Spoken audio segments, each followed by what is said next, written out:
You're listening to a Roddenberry podcast. Hold on there, partner. We'll be right back. But right now, time for Tales from the Mean Streets. With Gene-ology, a Roddenberry podcast. Episode 10, Human Bomb. Welcome to Mission Log Gene-ology. I'm Earl Green. And I'm Norman Lau. Each week, we comb through the early television writing of Gene Roddenberry years before he created a little thing we call Star Trek. This week, we're once again riding shotgun with The Highway Patrol, a 1950s cop show that Gene wrote 5 scripts for under the pen name of Robert Wesley. I'll be back to detonate a trivia bomb in your ears, but first, Norm's going to tell you how you can reach us. Gene-ology is meant to be entertaining and informative, but it's also the beginning of an ongoing conversation about the works of Gene Roddenberry. Drop us a line at missionlog@roddenberry.com and join us on X, formerly known as Twitter, and Facebook at MissionLogPod. While you're at it, leave us a review and a rating at Apple Podcasts or your favorite podcast platform. And please remember your comments could be used on future installments of Gene-ology. And now, here is Earl Green with this week's trivia. Thank you, Norm. Again, with Highway Patrol, the episodes can be viewed because this is a series that was on print on DVD a while back and occasionally showed up in reruns on cable channels specializing in retro programming.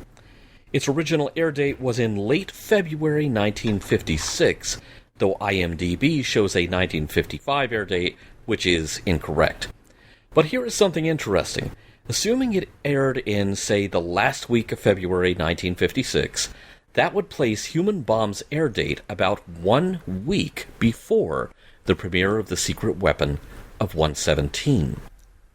Guest starring as Jay Dedrick, though various characters throughout the show pronounce his name as Dedrick and Dietrich, is actor William Vaughn, who was near the beginning of his on-screen acting career here. He was practically a regular on the Ziv lot, also racking up guest starring roles in such Ziv shows as Science Fiction Theater, Bat Masterson, Harbor Command, Sea Hunt, I Led 3 Lives, and The Cisco Kid. You may also have seen him playing guest roles in episodes of Mod Squad, Kung Fu, The Magician, as in the early 70s show starring Bill Bixby, and the original version of SWAT, Starsky and Hutch, and Fantasy Island. William also guest-starred twice on Have Gun Will Travel, but not in any of the episodes that Gene wrote for that series. Now, on the other hand, Morgan Jones, who played Sergeant Corey in this installment of Highway Patrol, did go on to join the Roddenberry rep, appearing in a small part in the Star Trek episode Assignment Earth. Script-wise, what we have here is labeled the Final Master Script, dated October 24th, 1955, but I noticed that there were yellow pages with the note revised November 4th, 1955, and blue pages revised November 16th, 1955. So again, the different color pages denote successive revisions. But there is evidence of further changes, perhaps even made on location during filming. In scene 82 of the script, the suspect just turned right on Roddenberry Road. Oh no, Gene, no you didn't. And yes, he didn't, because in the final broadcast show, it's suddenly just Berry Road. Honestly, that's kind of a relief, because for one terrible moment I thought I was going to have to let everybody off the hook for Metallus Prime. It just goes to show you that a final master script is kind of like, say, a last, best, and final offer. Not sure where I've heard that phrase recently. It's not the last or final anything until everyone involved is on board with it being the last one. Here endeth the lesson.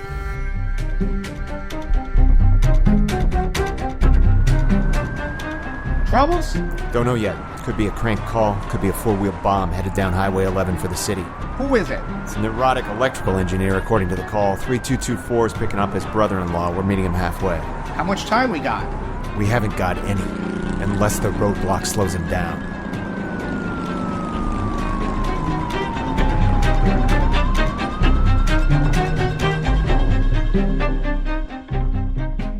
Dan Mathews of the California Highway Patrol takes on cases where criminals may be on the move or on the run and brings them back to face justice. This is just one of his cases on the Highway Patrol. Act 1. Jay Dedrick is walking down a very typical sidewalk through a very typical neighborhood on a very typical day. However, unless one was paying close attention to him, Jay is walking with a bit more speed and purpose than many may realize. And when he does take a moment to pause in between determined strides, it's because he needs to make sure the contents in the oversized paper bag he's carrying aren't seen by prying eyes, especially those who would recognize the barrel of a shotgun that is peeking out of the bag's opening. Focused on getting to his destination, Jay walks right past the neighborhood automobile service station and either accidentally or purposefully ignores Bernie, who is in the middle of taking care of a customer while desperately trying to get Jay's attention.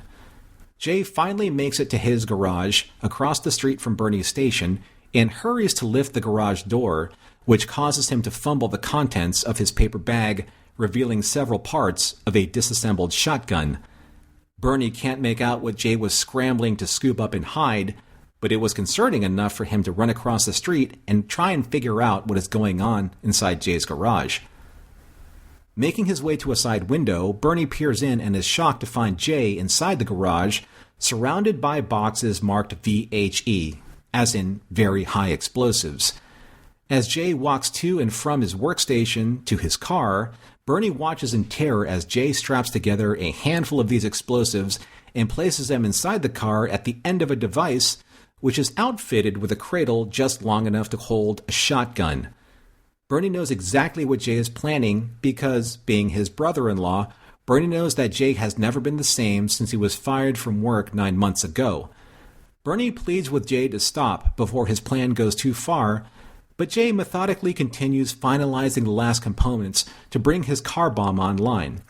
Specifically, ratcheting a live shell in the shotgun's barrel, which he points directly at the explosives. The shotgun's trigger is wired to a dead man's switch, which is taped to the steering wheel.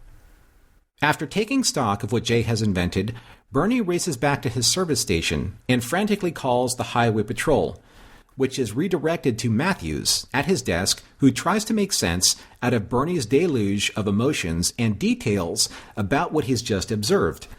However, while Mathews is deciding whether or not Bernie's call is credible, Jay drives away in his mobile bomb, which Mathews soon confirms is carrying stolen army ordnance from 3 months ago, and not just sticks, but cases of explosives. Mathews and Sergeant Rand, his second-in-command at Highway Patrol headquarters, review their maps to place blockades where they believe they can box in Jay Dedrick and neutralize the catastrophic damage his explosive automobile can achieve. With his crime lab explosives expert Harry Sellers in tow, Matthew rendezvous with Unit 3224, who has brought Bernie to help with stopping Jay's plan. Bernie shows Mathews a diagram taken from Jay's garage and how the car bomb is wired and how the dead man switch that is gripped tightly in Jay's hand is the trigger. Once it is released, the bomb goes off. Bernie believes that Jay is headed to the chemical plant where he was fired 9 months ago to take his revenge on those who ruined his life. And Bernie makes Mathews well aware of the one thing he knows about his brother-in-law. Whatever he builds works, and without fail.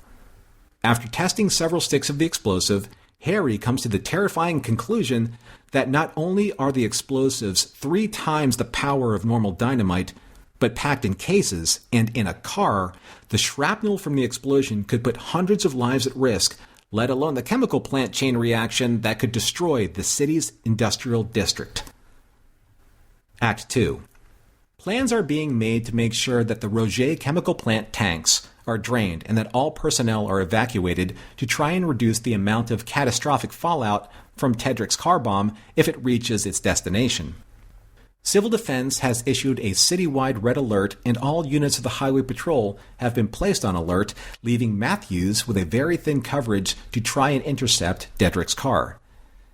As Mathews sets up his primary roadblock, he and his backup motorcycle unit secure their makeshift blockade of abandoned buses and trucks. Also, Mathews hands the officer his shotgun, ordering him to kill Dedrick if necessary to save the countless lives of those in and around the blast zone of the chemical plant. However, to Mathews, this is an act of last resort. He tells the officer and Harry that he will try to reason with Dedrick first and see if he can neutralize the dead man's switch once Dedrick is secured and in custody.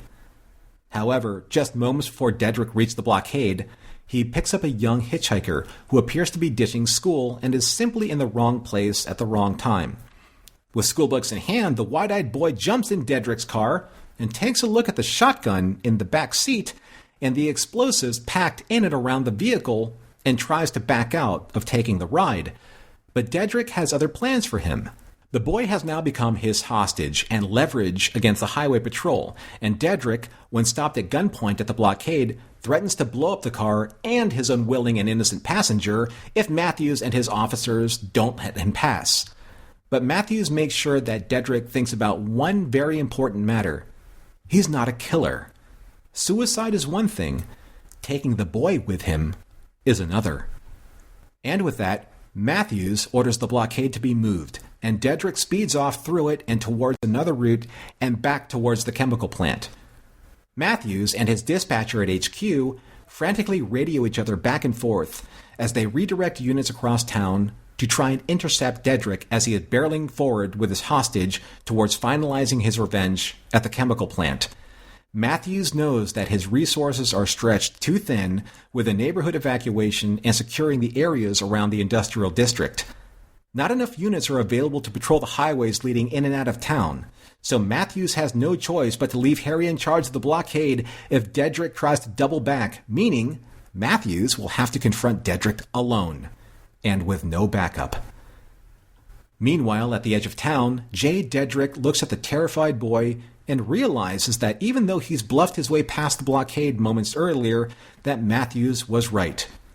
He wasn't a killer, and wasn't prepared to blow up the car with an innocent boy inside.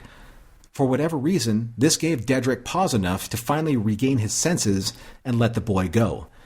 Dedrick's resolve is finally starting to wane, and just as Mathews catches up with him and blocks his only escape route, Dedrick falls apart and breaks down in a fit of tears, realizing his mistake.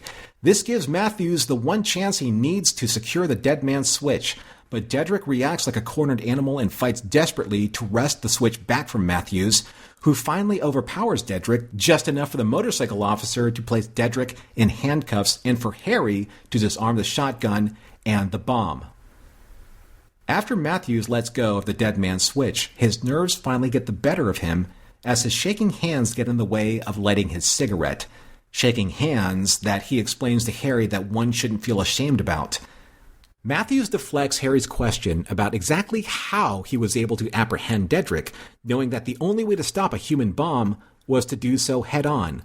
To which Mathews says, "Don't start that story going around. I don't want everybody thinking I'm a crazy fool." The end. Good job, Norm. I think you successfully defused the human bomb there. You know, I couldn't help but notice that there is an interesting parallel between the opening voiceover.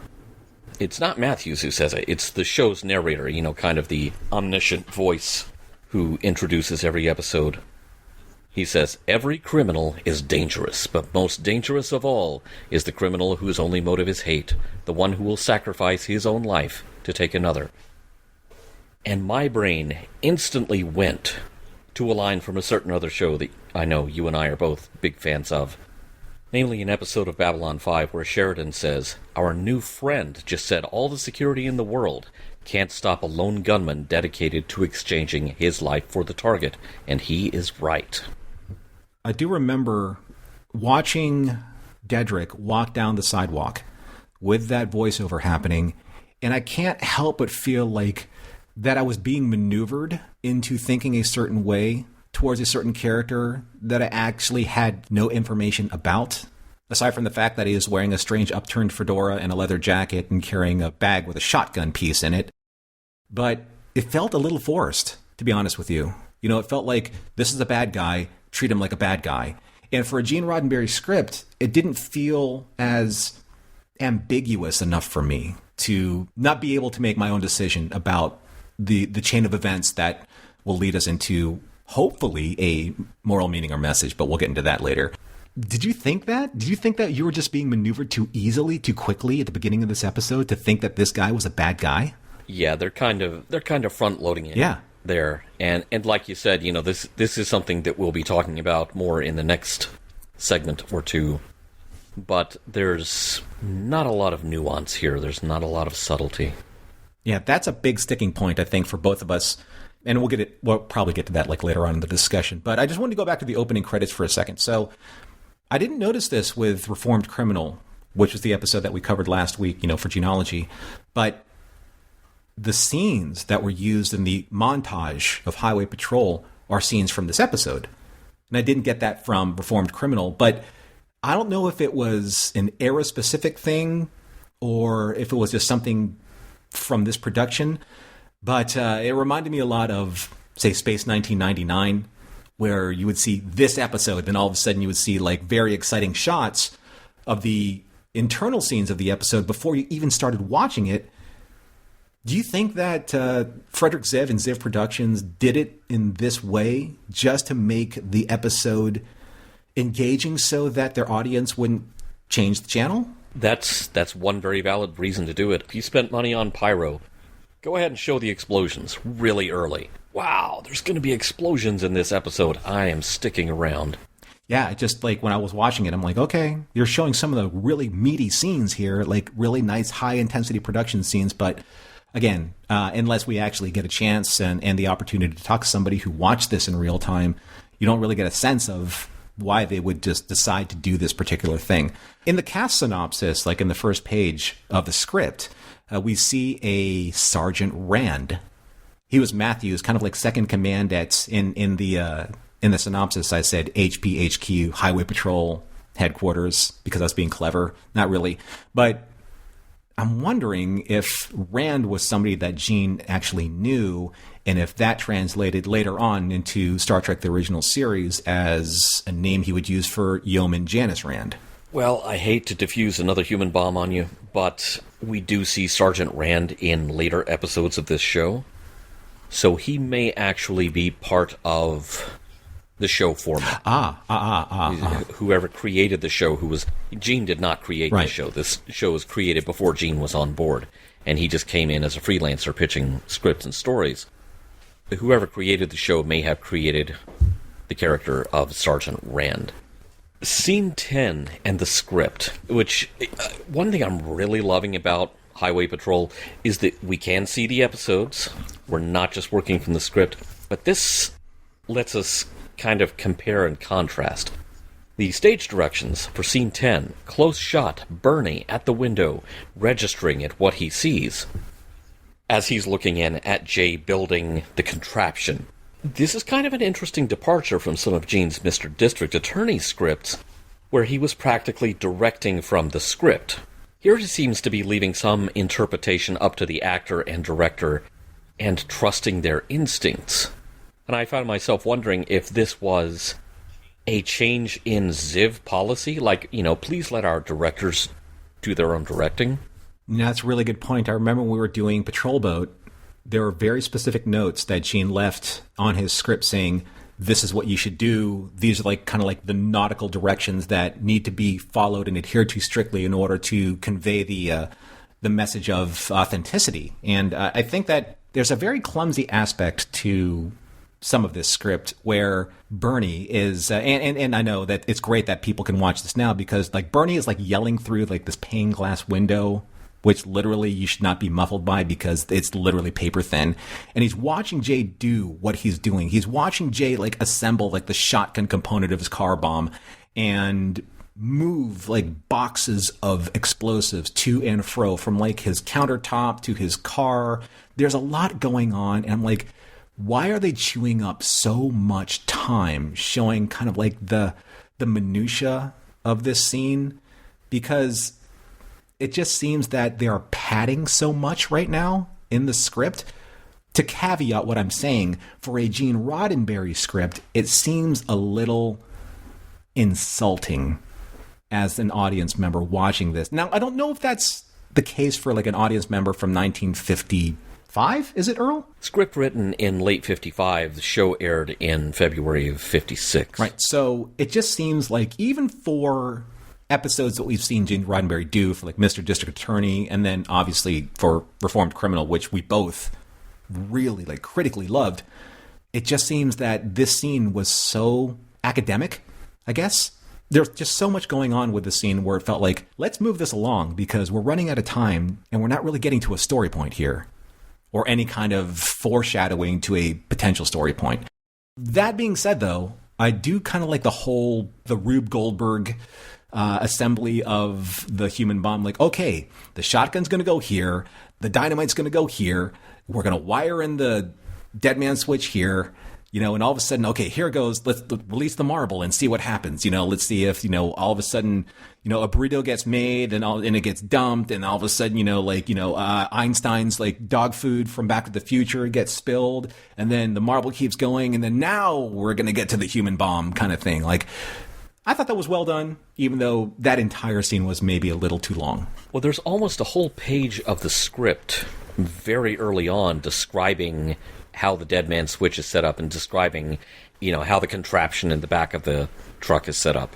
There's a lot of detail there, and it's like, Gene, buddy, how do you know how to do this? Good point. Another funny thought I had about this script, and this also applies to Reformed Criminal. You could not remake these shows now as written. You just can't, because one cell phone call, and the show's over 3 minutes in. Frank Bacall calls the co-op manager, "Hey, I've been in a wreck. Problem solved. Roll credits." Bernie sees Jay building the bomb, calls 911. Roll credits. Written by Robert Wesley. Short show this week, everyone. It just seemed kind of funny to think about in terms of modernizing any of this. It almost makes no sense outside of the era of the landline telephone. And I think, like, when you really ask the question, why is Bernie calling the highway patrol for a bomb? I know that the show is called Highway Patrol. I get that, right? But why would he be calling just the Highway Patrol law enforcement for a guy who's concocting kind of like a garage-style bomb? I mean, I get it. It makes sense, like, when, he takes off and it's in his car, but it's like, there's a guy that has, like, a huge amount of ridiculously, like, illegal ordnance in his garage. I think I'll call the flower shop. Yeah, that's a good idea. It seems out of place, doesn't it? Depends on where the town is, because one thing I have noticed in both of these episodes of Highway Patrol is that the setting is kind of rural. In some rural areas of the United States, and this includes places that I have lived, the state police or the highway patrol, which are somewhat interchangeable terms, they are the authority because there is no police department covering that jurisdiction. Mm-hmm. And so all you have to call is the state police or the highway patrol. That is something they state up front in the opening narration of the show. I also got a chuckle a little bit later on, at 55 miles per hour, it's 18 minutes to the city on Highway 11. Okay, so two things. This led me down a rabbit hole of what was the speed limit in 1955, because I thought the 55 mile per hour speed limit didn't happen until the 70s. And that's both correct and incorrect. It turns out there was no national speed limit in 1955. You did not get that as a nationwide speed limit until the 70s. At the time this show was written and produced, states set their own speed limits, and in some cases, especially, again, in these rural areas, these long stretches of highway, there was no posted speed limit. That brings me to another point. Jay Dedrick is driving a mobile bomb. The whole car is a bomb. I think there is a strong implication here, maybe just a slight hint here and there. He intends to break some laws. So it seems like a failure of imagination to imagine that he's not also going to break some traffic laws and go really fast, unless you're assuming that he's going to try not to draw suspicion by doing that. Yeah, that leads into the different departments, I think, for law enforcement that need to be involved with not only Jay Dedrick and his car bomb, but what he's about to do, what Bernie says to Mathews that he's about to, go after this chemical plant for laying him off, from a job that he's been working for his entire life. There's so much going on there, right? That it's just more than this guy's just going to drive a human bomb car around and explode somewhere. There are certain things, though, in this episode that I find like refreshing almost in a very old school kind of way. Since people are watching this with us, I'm going to timestamp 6 minutes, 23 seconds in. I find this scene to be incredibly fascinating. There are these wonderful displays of paper maps across this kind of like giant wall corkboard where Sergeant Rand and Mathews are looking at how are we going to stop Jay, from getting to, to the city. That's as high tech as it gets for like 1955, right? No computer screens, no overlay displays, no cellophane it's just paper maps, right? And they're large paper maps. And for some odd reason, I dig that. We are 10 years before Batman's giant lighted lucite map of Gotham City. Right. Gene is kind of tipping his hand between this episode and the last episode with Formed Criminal, where he has an actual diagram in his script. He must really love maps and diagrams. I have a strong feeling about that. Now, I do think that he missed a trick in the second act. When the kid's trying to hitch a ride, how far are you going? Far enough. Why didn't Dedrick just say, get in, kid? It'll be a blast. That's so good, dude. That's why I'm not a television writer. I found it very interesting that we highlighted the Civil Defense Red Alert. You mentioned this in your synopsis. Boy, you talk about a time capsule where it was very prevalent because at a time before intercontinental ballistic missiles, it was assumed that World War III would start with long-range Russian bombers crossing the North Pole to drop nukes on us, and then there would be a ground invasion, and the civil defense, they would have to find a different kind of animal other than wolverines to shout, as they tried to mount a resistance. The local civil defense organizations would have to mobilize in the event that a centralized U.S. government no longer existed.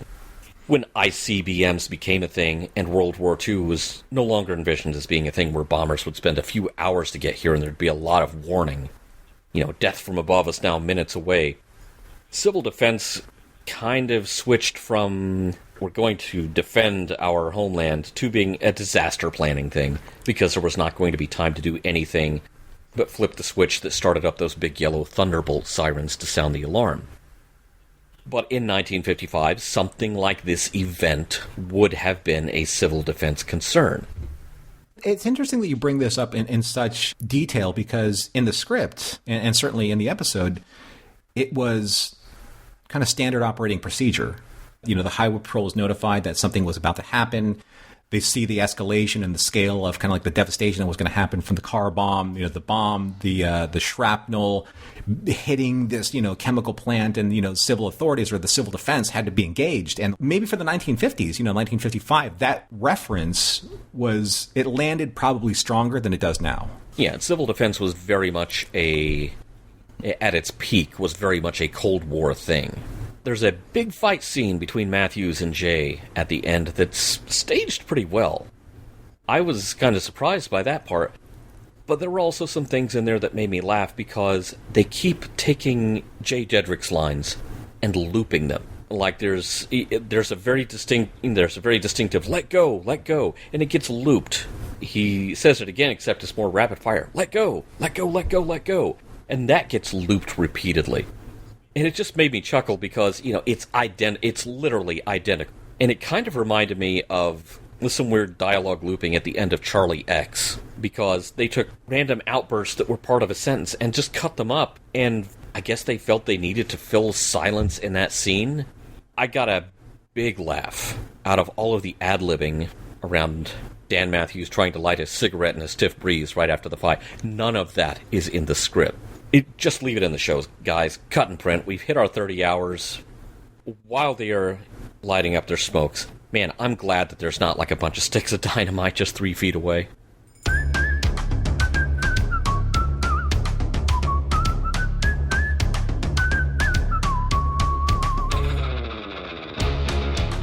You drop the bomb on me. I know that's a lyric, but it kind of maybe describes a little bit how we feel about this episode. There's something that I wanted to bring up really quickly, Earl, in our discussion. It may set the tone for the discussion. I'm not sure if it will.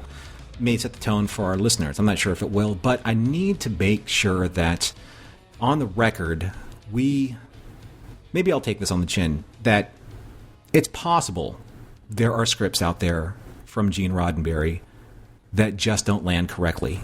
And I think this is one of them. I think that Human Bomb may be a script that we've come across that might be the most devoid of his signature moral optimism that we've seen. Progressively mature in scripts that, we started off with Mr. District Attorney, and in some of the episodes that we've discussed with, even in Highway Patrol with Reformed Criminal and then The Secret Weapon of 117. I just don't think that this episode was in the tradition, at least the finest traditions of Gene Roddenberry's writing. I felt that at times there were moments that his signature would peek through, but it just didn't come together for me. It's a good story if I weren't comparing this with a Gene Roddenberry level of quality story. So that's a thing now. I think that's something we need to address. Well, it's still early days in his career. They can't all be A Secret Weapon of 117. Where are we, timeline-wise now, between Reformed Criminal, this episode, and The Secret Defense of 117? Because, from my understanding, the stylization of Gene's writing are wildly different from these three scripts. We're not accounting for the fact that a script editor may have made changes. See also Yellow and Blue Pages. Chronologically speaking, we have 2 episodes of Highway Patrol, Reformed Criminal and Human Bomb, that we have kind of vague air dates for. Reformed Criminal airing in late 1955, Human Bomb airing in February 1956. Then on March 6th, 1956, we have the Chevron Hall of Stars premiere of The Secret Defense of 117. And then it's about a month before Gene's next Highway Patrol script. They can't all be winners, especially not when this is not his day job. He does not have all of his energy to devote to it. Sometimes, you said it was a good story, just not a good Gene story. And I get where you're coming from there. Sometimes you get it to where it's good enough, get it to where the show will buy it, and hope to do better on the next one. We have grown up kind of spoiled by the age of the 20 to 26 episode season, which has a certain number of, big keyframe episodes, to use a bit of video editing jargon, where big things happen. And then there's some filler and there's some episodic stuff in between. And some of the standalone stories were not always great in the days of the 20-plus episode season. Here, this is a show with a 30-plus episode season, so I'm going to say that probably barred across to sell a script for Highway Patrol, given that they had to crank out 30-plus episodes a year, probably significantly lower than some of the shows that we grew up with. However, I was able to do a little bit of a reach, and I will admit, dear listeners, this is a bit of a reach, and come up with something interesting from a line in this script. Jay's whole life was wrapped up in that company. He was one of their first employees. Now let me tell you a thing that I have learned the very hard way. You have to do something. Somehow you have to uncouple your identity and your self-worth from your job. And I know that's hard to do in American society. I was in one business for a very long time, over 20 years in fact, and I did that exact same thing. My whole self-worth was tied up in how well I was doing that job. And then 2 things happened. I had a kid who I very quickly realized was my best work. And I left work for a while to be a stay-at-home dad, and then got back into that business, only to be laid off a couple of years later because the location where I was working was shut down. There was another job in the same field, literally same job description that I had already been doing for years at one of the competitors. So I applied, thinking that my experience, my obvious qualifications, would get me in the door without any question. But they didn't, and suddenly I was out of this business that I'd been in for more than 2 decades. I was seriously adrift, so there is something here in the character of Jay Dedrick that I can relate to. And like Jay Dedrick, I was angry. I wasn't turn my car into a bomb angry, but work cannot be the sole objective of your life, and we really need to make some societal adjustments so that is not an absolute necessity. Like, if I am not employed, I will die. That should not be a thing. I feel like there's kind of an unshown, unspoken message about mental health and seeking counseling here, but it's probably unspoken and unshown because, due to the masculinity code that we've discussed in quite a few Gene-ology episodes past, that would of course be seen ridiculously as some kind of sign of weakness or being less than a man in this era of American history. Mathews' line, when he is finally able to let go of the dead man's switch, funny thing, even when a man's hands got a right to shake, he's still ashamed of it. Mathews, why are you ashamed? You almost died there, and not in a quiet or pleasant way. I would be scared out of my wits too. When he stops Jay, Jay is a wreck. He's sobbing. The man needs help. And I feel like something is missing in a big way here is an acknowledgement that we are going to try to help this man and not just put him away. He's obviously a bright and hard-working, but very disturbed man. But if he finds a new place of security with his employment status and the fact that he's not going to starve or wind up being homeless, then he can get back to, as his brother-in-law put it, building stuff that always works the first time.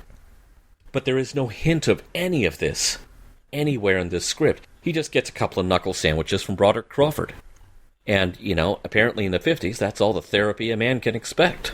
And that's like my point about this being a good story, but not a Gene script. Because I think that where you're getting at, there are moments, there are these really interesting glimmers of promise where we could go into a little bit more of the struggle, the moral struggle, and the personal and emotional struggle, that Dedrick is trying to work through. And that's what we wanted to see. I think that that's the thing that we, as the audience, and I'm making a huge leap saying, just universally, saying that all of us, we're watching this and this is what we wanted. I think for the people that expect a certain level of Gene Roddenberry style in a script like this, when you're watching it, you're expecting these things to happen. You're expecting kind of this resolution to take shape, with Dedrick and maybe with Mathews in one point. But we don't get that. And I think that that's where this episode is a little disappointing because there's a lot of setup to what you said, Earl. I mean, there's a lot of setup to Dedrick's motivations. He dedicated his life to his work.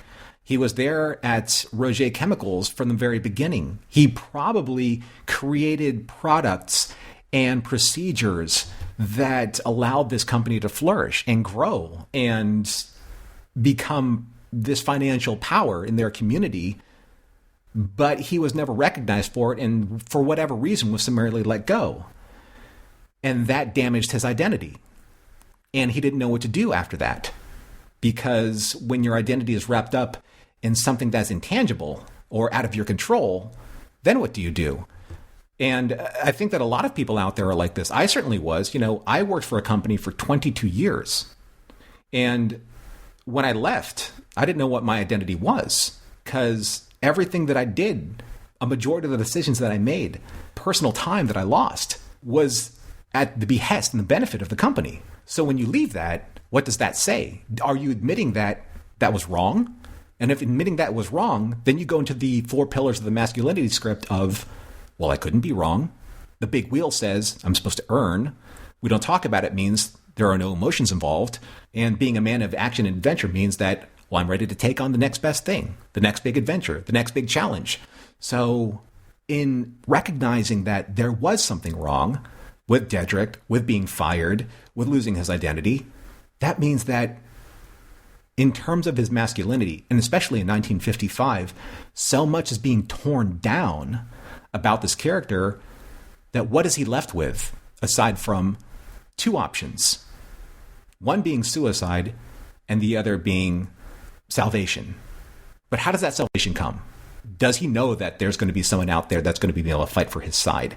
Does he know that he's going to be able to pick up that hitchhiker, that young boy that's going to remind himself of himself, right? And say, I can't do this. I'm not that guy.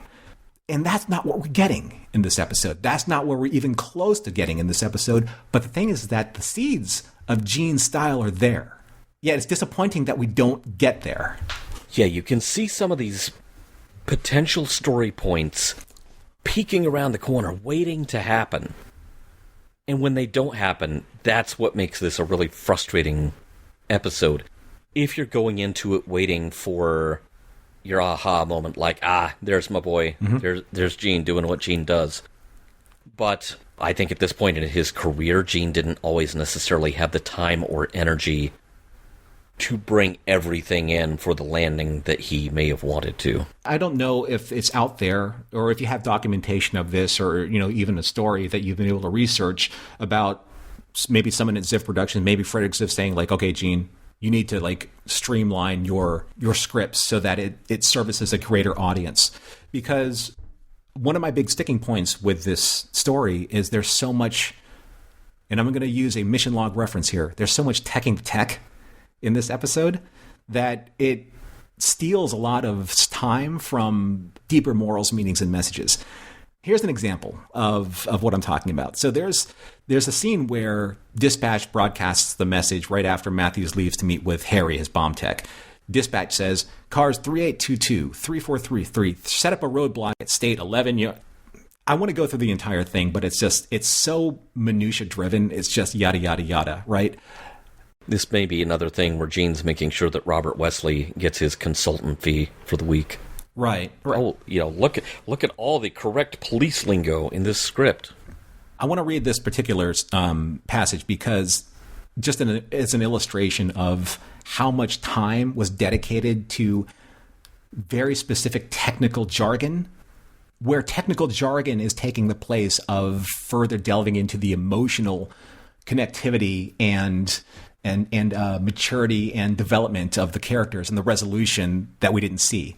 So there is a scene where, Mathews patrol car is number 2150.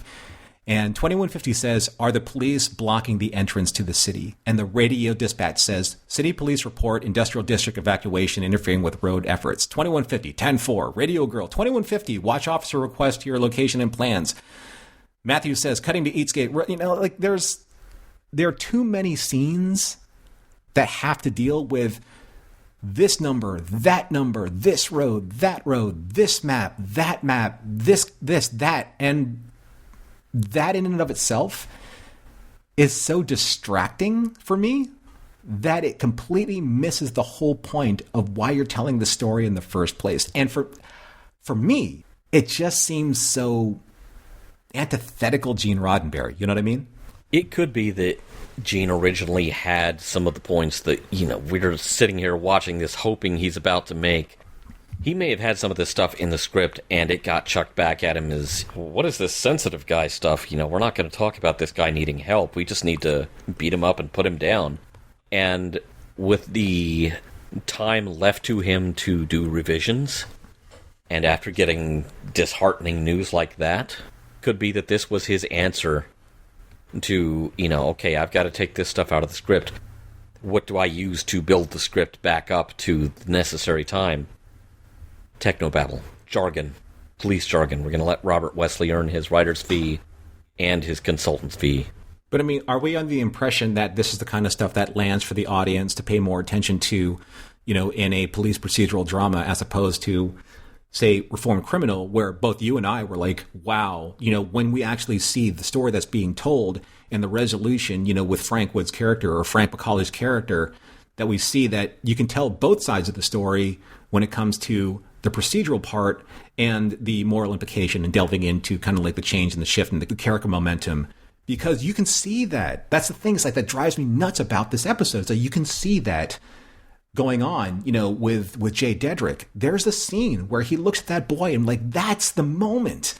That's the moment where he's like, you know what? I'm not a bad guy. Mathews says that you're not a killer. This is not who you are. You're an egghead. You're an engineer. You're a brain guy. You're not a killer. And when he talks to that kid about you're a science kid. You're a student that's studying science. It's this is me talking to me 25 years ago. How did I get to this point? I can't kill this kid. And knowing that, it completely disavows the voiceover of, the narrator saying that this is the face of a killer. This is the face of a bad guy. I'm no, it's not. That's not going on at all. And I feel that that's where this huge, disjointed part of the series is coming into play. There is one trivia note that I have held off on putting in trivia because I'm not exactly sure which episode it applies to. Gene wrote 5 episodes of Highway Patrol. It is known from Gene's biography that one of his scripts was so heavily rewritten, not by him, that he became incensed and decided, okay, that's it. I'm going to become a producer. Not just a writer, but a producer. Beginning to climb through that hierarchy of how not to let your words get changed. I'm going to go from writer to story editor. I'm going to go or staff writer to story editor to producer. They're still changing my words. I'm going to become the executive producer. Somewhere in here, in one of these scripts, and maybe it's this one. The frustrating thing is I don't actually know which script it is. Somewhere in one of these scripts is the trigger that set off in Gene's mind, okay, I need to become a producer, and then an executive producer, so people will stop screwing around with my words.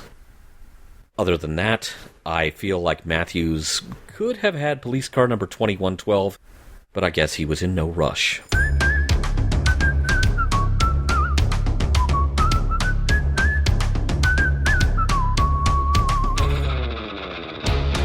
So this is that part of the recording. You know where we are. We're at the end, and we're going to take a look at all of what we've discussed here for Gene-ology, Episode 10, Human Bomb.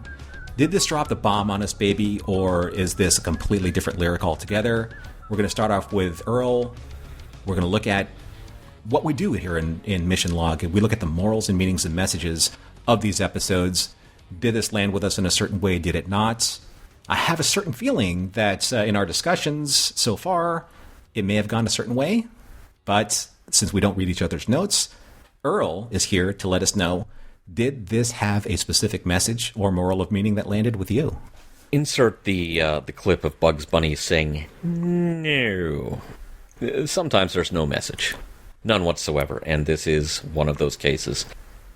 While we have the date on this script, I wish there was a date on the script for The Secret Weapon of 117, which aired mere days after Human Bomb, because I wonder if Gene's attention was perhaps a bit divided with simultaneous writing assignments, and Human Bomb lost out because he was really in love with what he was doing with this other script.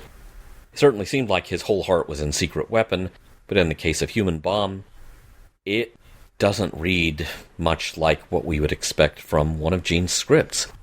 That minor piece of trivia about the removed mention of Roddenberry Road does tell me that revisions were also handed in by Gene and not rewritten by a script editor, because I don't think anyone else would have stuck his name in the script.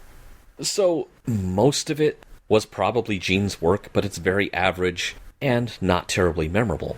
Now, I will give props on the production side to a member of the cast. For some reason I can't put my finger on, I really liked Broderick Crawford's performance more in this episode than I did Reformed Criminal, even though Reformed Criminal was a better, meatier script.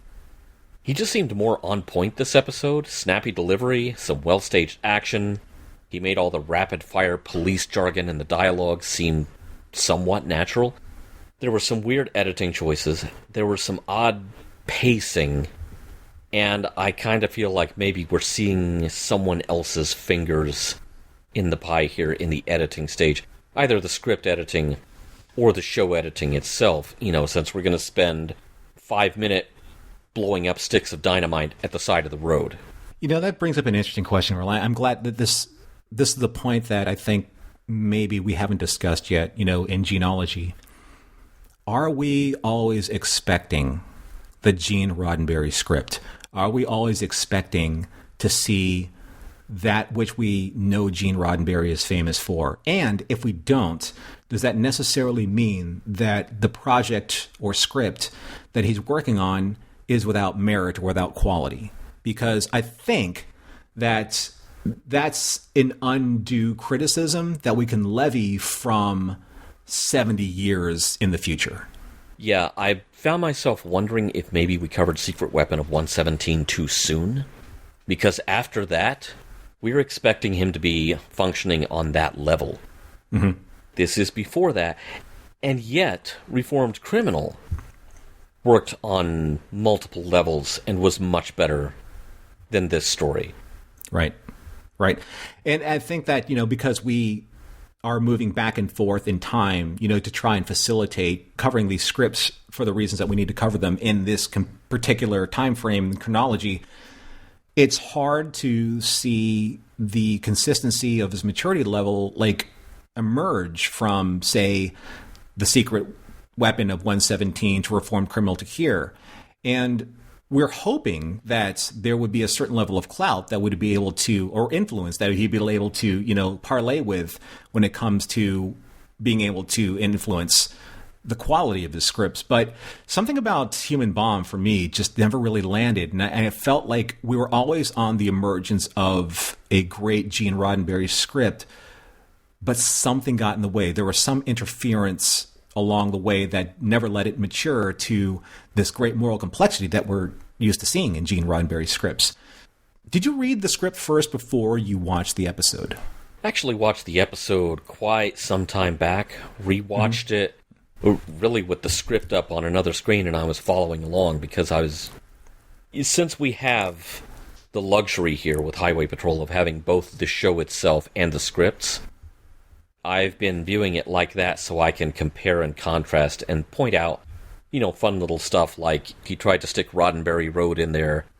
Part of the point of this podcast is to try to find some of the places where Gene was starting to pivot toward the style that we associate him with later on from Star Trek. And the fact that we hit stuff so early on that seemed like it was close to that bar, I think it raises our expectations a bit, and perhaps a little bit unfairly. Because like I said, he's still moonlighting when he is writing these scripts. So there are going to be times when attention is divided. I can certainly appreciate that. And he is still learning his craft here. We have to allow time for that to happen. We'll get there eventually. It's going to take him time to get to where he's consistently delivering the kind of script that we associate with him. But you also have to keep in mind, we're talking about a man who had a co-write credit on Turnabout Intruder, so let's not put him on a pedestal and expect too much of him.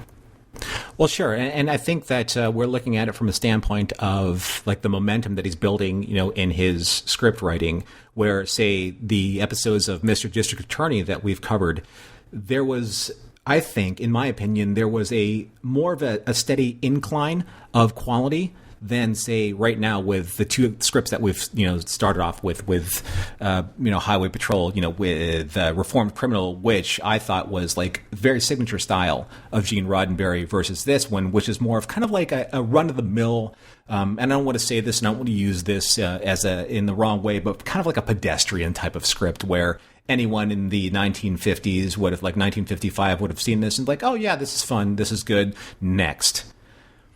And I think that from the standpoint of where we're looking at it right now in 2023, looking at Gene Roddenberry's work in 1955 or 1956, we have the luxury of saying that's not what we know of where Gene Roddenberry is going to be or where he is going to develop from or into. I think that's a little unfair. That's a disadvantage of the critique that we're supposed to levy on, his previous works, if we're coming at him in 1956 or 1955. So it's difficult, to be able to say, well, that's not the Gene that should be But that's the gene that was. That's the gene that is, right? And it's the gene that has to pay bills. It's the gene that needs to make money. It's the gene that has to compromise. Again, it's the gene that needs to make nice, like with the powers that be, with the Frederick Zivs and the production companies that are going to hire him for the next script. So I get that. It's an interesting thing where we're looking at the dichotomy between art and commerce, right? We've talked about this before, where commerce are scripts that sell, but art is a message that is interpreted in a certain way that allows you to get your message through, something that as a writer is important. So it's a little uneven right now. And I think that we're at that crux maybe in his career. This is just speculation on my part, where perhaps there is going to be that turning point. And I think that turning point was the secret weapon of 117, where Gene's like, this is the story I want to tell, and now I'm making the money and have the clout to be able to support a family and actually tell my story. But that's part of the maturing process, right? And we're seeing that happen and merge in the style of this particular episode. And for me, it felt like it was more of a first draft than a final script, because there were points in time in this episode where, like, there it is. There's the Gene moment. Not really. There were these aha moments where, like, oh, that could have been, but wasn't. But then again, that's the luxury of looking at it from 2023 to 1956. There's a scene where Bernie was telling Mathews about Jay's backstory. And he said that Jay's whole life was wrapped up in the company. He was one of their first employees. I don't blame them for letting him go, but ... When you bring up a scene like that, the dialogue like that, you can't just not follow that up. Because it's a huge part of, like, understanding Jay as a character. It's a huge part of our empathy as the audience towards Jay's character and why he's choosing to do what he's done. But I think that the most pivotal scene that we never really saw come to fruition was when Jay was talking to his hostage. Jay says to the boy, "You like the science classes, boy?" And the boy says, "Yes." And then Jay says, "Have you learned anything about electricity?" And the boy says, "Please, mister, I don't want to talk about school. I just want to go home." And Jay says, "Are you afraid of me?" And the boy says, "Yes, sir." And then Jay says, "I'll tell you something the cop back there understood. I'm going to trigger this. No one's going to stop me from that, but I couldn't do it with you in the car." Understanding that about Jay is huge, because Jay isn't a murderer. He's not a killer, right? He just wants to take the revenge on the people that wronged him. But he's not so far gone that he's going to take an innocent life. Certainly not this boy's life. This is that moral complexity that we're missing from this story. This is that moment where we want to see Gene really lean into that and say, this is what you should be paying attention to. And we didn't get that. We needed to know why Jay was fired from his job. We needed to know why he was who he was to facilitate the drama and the action. Because without that, we don't get the characterization. We don't get the emotional connection. We don't get the empathy and the understanding of why this guy is doing what he's done. Because a lot of us can identify with that, right? So that's where I think that this particular episode falls so short, because what Gene is really successful at, and where he was successful in, the secret defense or the secret weapon of 117, is understanding the motivations of why these characters do what they do, from the point where we can see the human connection in all of us. Without that, it's just good. With that, it is Gene. And I think that that's what we were missing.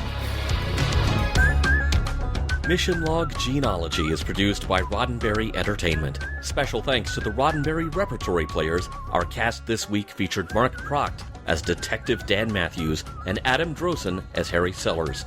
If you would like to support us directly, you can do so at patreon.com/missionlog for early access to shows and the Mission Log Discord. If you have any material that might be of interest to us that isn't already in the Roddenberry archive, drop us a line at missionlog@roddenberry.com.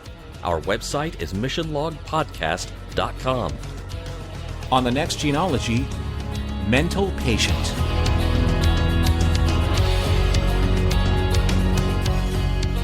Special thanks to consulting producers Matt Esposito, Homer Frizzell, Tom Kozak, Julie Miller, Mike Richards, Mike Schabel, Paul Shadwell, and David Takechi.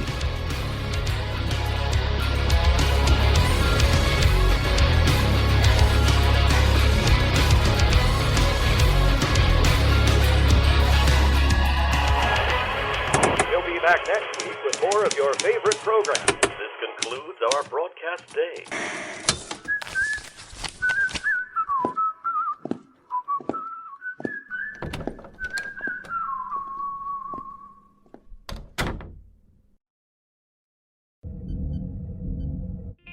This is a Roddenberry podcast.